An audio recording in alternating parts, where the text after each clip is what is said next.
ഈശോ മിശിഹായിക്ക് സ്തുതിയായിരിക്കട്ടെ. ഹല്ലേലൂയ. കുടുംബാംഗങ്ങൾ, കുഞ്ഞുങ്ങൾ, ഇന്ന് കുറവലങ്കാട് കൺവെൻഷന്റെ അവസാന ദിവസത്തിന് മുമ്പുള്ള ദിവസമാണ്. നാളെ സമാപന ദിവസം കേട്ടോ. എല്ലാവരും പ്രത്യേകം ഒന്നുകൂടി ഒന്ന് ഓർപ്പിക്കുകയാണ്. പിന്നെ പിന്നെ പിന്നെ പറയത്തക്ക വിശേഷങ്ങൾ വേറെ ഒന്നുമില്ല. നാളെ 8 നോമ്പ് തുടങ്ങുന്നു കേട്ടോ. 8 നോമ്പിന് നന്നായിട്ട് നോമ്പെടുത്ത് പ്രാർത്ഥിക്കണേ. കുഞ്ഞുങ്ങളെ ചെറിയ നോമ്പ് നിങ്ങളും എടുത്തു. മമ്മിയോടും പപ്പയോടും ചോദിച്ചാൽ എന്നാ ചെയ്യണമെന്ന് അവർ പറഞ്ഞു തരും കേട്ടോ. മുതിർന്നേരം സാധിക്കുവാണെങ്കിൽ 8 ദിവസം കുർബാനയ്ക്കൊക്കെ അങ്ങോട്ട് പോകണം. ജവമാലയുടെ എണ്ണം കൂട്ടണം. അതേപോലെ തന്നെ പറ്റുവാണെങ്കിൽ നാളെ തന്നെ പോയി കുമ്പസാരിക്കണം. എന്നിട്ട് നമ്മൾ നോമ്പെടുത്ത് നിയോഗം വെച്ച് സഭയ്ക്ക് വേണ്ടിയിട്ട് ഒരു നിയോഗം വെക്കുക, നിങ്ങളുടെ കുടുംബത്തിന് വേണ്ടി ഒരു നിയോഗം വെക്കുക, വ്യക്തിപരമായ നിയോഗം വെക്കുക. പിന്നെ കൂടുതൽ എന്നെയും കൂടി ഓർത്തു. അങ്ങനെ നിയോഗം വെച്ച് അങ്ങോട്ട് നോമ്പ് ശരിക്കെടുത്ത് പ്രാർത്ഥിക്കണം കേട്ടോ. ഇന്ന് പ്രത്യേകിച്ച് ഒരു നന്മറം ചൊല്ലി പ്രാർത്ഥിക്കാൻ വേണ്ടി പോകുന്നത് ഈ മധ്യസ്ഥ പ്രാർത്ഥന എന്ന് പറയുന്നൊരു ഗിഫ്റ്റ് നമുക്ക് കണ്ടെന്നറിയാം. പക്ഷേ അത് കൊച്ചു ത്രേസ്യ പോയി സുവിശേഷം പ്രഘോഷിച്ചില്ല, പക്ഷേ പ്രേക്ഷത അല്ല എല്ലാത്തിനും മധ്യസ്ഥയായിട്ട് മാറ്റപ്പെട്ടില്ലേ. നമ്മളിപ്പോൾ ജവമാല ചൊല്ലുന്ന പോലെ ദിവസം കൊന്തയിലും ബൈബിൾ വായിക്കും എന്ന് പറഞ്ഞാൽ മധ്യസ്ഥ പ്രാർത്ഥന ലൈഫിന്റെ ഭാഗമാക്കണം.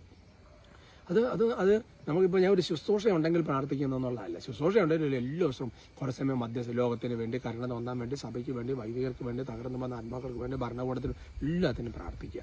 അതൊരു കൃപയായിട്ട് അങ്ങോട്ട് അറിയണം. ഒരു 5 മിനിറ്റെങ്കിലും ദിവസം ആ ഒരു കൃപ നമുക്കുണ്ട്, എല്ലാവർക്കും ഉണ്ട്. അത് ഉജ്ജ്വലിക്കാൻ വേണ്ടി പ്രാർത്ഥിക്കുക. എനിക്ക് വേണ്ടി നിങ്ങളും പ്രാർത്ഥിച്ചു കേട്ടോ. പ്രാർത്ഥിക്കാവോ? നന്മ നിറഞ്ഞ മറിയമേ സ്വസ്തി, കർത്താവ് അങ്ങയോട് കൂടെ സ്ത്രീകളിൽ അങ്ങ് അനുഗ്രഹിക്കപ്പെട്ടവളാവും. അങ്ങയുടെ ഉദരത്തിന് ഫലമായി ഈശോ അനുഗ്രഹിക്കപ്പെട്ടവനാവും. പരിശുദ്ധ മറിയമേ തമ്പുരാന്റെ അമ്മേ, പാപികളായ ഞങ്ങൾക്ക് വേണ്ടി ഇപ്പോഴും ഞങ്ങളുടെ മരണസമയത്തും തമ്പുരാനോട് അപേക്ഷിച്ചു കൊള്ളണമേ. ആമേൻ. Praise the lord. നമ്മുടെ വിഷയത്തിന്റെ തലക്കെട്ട് സങ്കീർത്തനം 16:6 തലക്കെട്ട് കൊടുത്തിരിക്കുന്നത് ഈ പരാതി പറച്ചിലൊന്ന് നിർത്താമോ എന്നുള്ളതാണ്.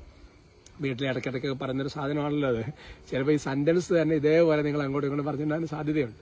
ശരിയാണ്, നമ്മളെപ്പോഴും എനിക്ക് അങ്ങനെ കിട്ടിയില്ല, ഞാൻ എങ്ങനെയായിരുന്നു, ഞാനിങ്ങനെ വന്നപ്പോൾ എന്നോട് ഇങ്ങനെയാണ്, ഇങ്ങനെയാണ് തലമുറ അല്ലേ. അല്ലെങ്കിൽ ചിലപ്പോൾ കുറ്റപ്പെടുത്തലും. സങ്കീർത്തനം 16:6 പഠിപ്പിക്കുകയാണ്, അഭികാമ്യമായ ദാനമാണ് എനിക്ക് അളന്ന് കിട്ടിയിരിക്കുന്നത്, വിശിഷ്ടമായ അവകാശം എനിക്ക് ലഭിച്ചിരിക്കുന്നു. മനോഹരമായ വചനമാണ്. സങ്കീർത്തനം പറയുകയാണ്. ഈ സങ്കീർത്തനം എഴുതുന്നത് ആരാണ്? ദാവീദ്. നമുക്കങ്ങ് അനുമാനിക്കാം. ഇപ്പൊ ദാവീദിനുണ്ട് ജീവിതത്തിലുണ്ടായ കഷ്ടപ്പാടുകൾ നിങ്ങൾ ചിന്തിച്ചു നോക്കിയേ. എന്തുമാത്രം ഞെരുക്കങ്ങളിലൂടെയും കഷ്ടപ്പാടുകളിലൂടെയാണ് ഈ ദാവീദ് കടന്നു പോകുന്നത് നിങ്ങൾ ചിന്തിച്ചു നോക്കിയേ അല്ലേ. പക്ഷെ ദാവീദിന്റെ ഒരു പറഞ്ഞു നോക്കിയ എന്റെ പ്രിയപ്പെട്ട സഹോദരങ്ങളെ അല്ലേ.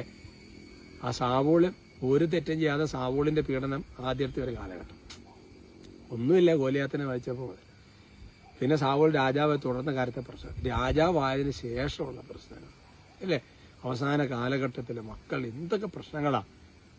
പക്ഷെ ദാവീദ് എന്നാ പറയുന്നത്? അഭികാമ്യമായ ദാനമാണ് എനിക്ക് അളന്ന് കിട്ടിയിരിക്കുന്നത്, വിശിഷ്ടമായ ഒരു ഓഹരി, ഒരവകാശം എനിക്ക് ലഭിച്ചിരിക്കുന്നു എന്ന് പറയാം. അതുകൊണ്ട് നമുക്ക് നമ്മുടെ എല്ലാ കാര്യത്തിലും മതിപ്പ് തോന്നണം.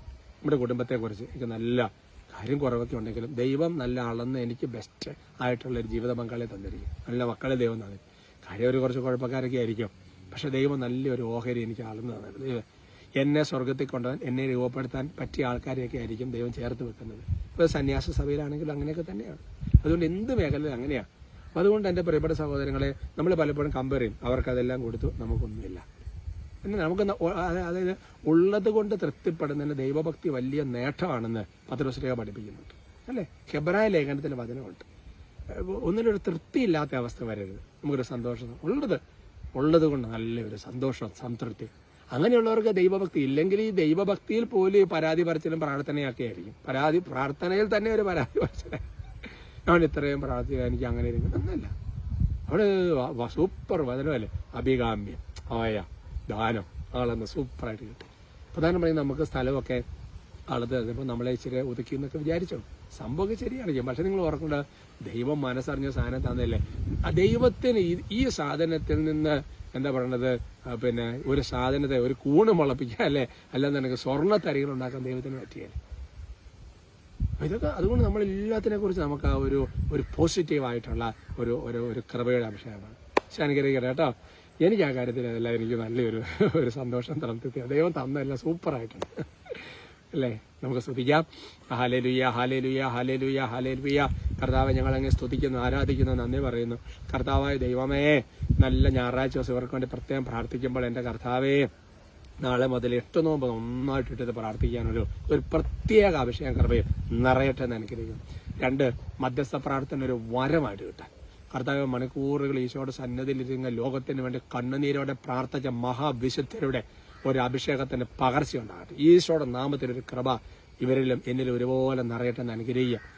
അതുപോലെ തന്നെ കർത്താവായ ദൈവമേ, പ്രത്യേകിച്ച് ഈ വചനപ്രകാരം പരാതി പറയാതെ എല്ലാത്തിനും ഒരു കുറേ സമയം നഗ്നി പറയാം. ജ്ഞാനം 16:29 കൃതജ്ഞന്റെ പ്രത്യാശ ഒഴുകിപ്പോയ ജലം പോലെയാണ്. കർത്താവായ ദൈവമേ, നന്ദിയില്ലാത്തൊരു പ്രത്യാശ ഉണ്ടാവില്ല. കുറേ സമയം നല്ല കഥ നല്ല നന്നായിട്ടുണ്ട് കർത്താവ് എന്ന് പറഞ്ഞ് മഹത്വപ്പെടുത്തി പ്രത്യാശ മുന്നേറാൻ ഒരു പ്രത്യേക ക്രമം നിറയട്ടെ. ഇതിന് വിരുദ്ധമായി ഇന്ന് 8 നോമ്പ് എടുക്കുന്നതിന്, മധ്യസ്ഥ പ്രാർത്ഥന നടത്തുന്നതിന്, ഈ വചനം ജീവിക്കാൻ തടസ്സം നിൽക്കുന്ന എല്ലാ ദുഷ്ടാരും യേശു നാമത്തിൽ ബന്ധിക്കുന്നു. യേശുവിന്റെ നാമത്തെ നീ വിശുദ്ധീകരിക്കപ്പെട്ടിരിക്കുന്നു. നമ്മുടെ കർത്താവ് വിശ്വസിക്കാറുള്ളത് പിതാവായ ദൈവത്തിന്റെ സ്നേഹവും പരിശുദ്ധാത്മാവിന്റെ സഹവാസം എല്ലാവരോടും കൂടി ഉണ്ടായിരിക്കും, ഇപ്പോഴും എപ്പോഴും എന്നേക്കും. ആമേൻ.